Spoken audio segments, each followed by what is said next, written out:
પણ બધું દારૂના વ્યસનમાં જાય છે બધી. અને હા તે 500 રૂપિયાના ગુટકા હોય, ઘરમાં 10 જણાની હાજર હોય એટલે હો ની એક જણો ખાય, અને 5 જણા એમાં દારૂ પીતા હોય એટલે કહે 2.5 દારૂ પી જાય, એટલે કાંઈ વસ્તુ નથી આ ઠાકોરાને. અને ખરેખર શિક્ષણ ઉપર એટલો બધો ભાર આપો કે છોકરું ભણવું જ હોય એટલે ઓટોમેટિક પગથિયું ચડી જશે. તમારે કશું એમાં કરવું નહીં પડે.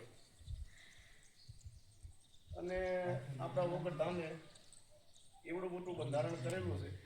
આપણે અલ્પેશભાઈને લગભગ એટલી બધી પબ્લિક હતી, 2 કિલોમીટર ગાડી દૂર હતી, અહીંયાથી હેડીને આવ્યા થઈ જાય. ખૂબ બધા માણસ હતા. ગેરીબેને એમાં સારામાં સારું ભાષણ કર્યું છે.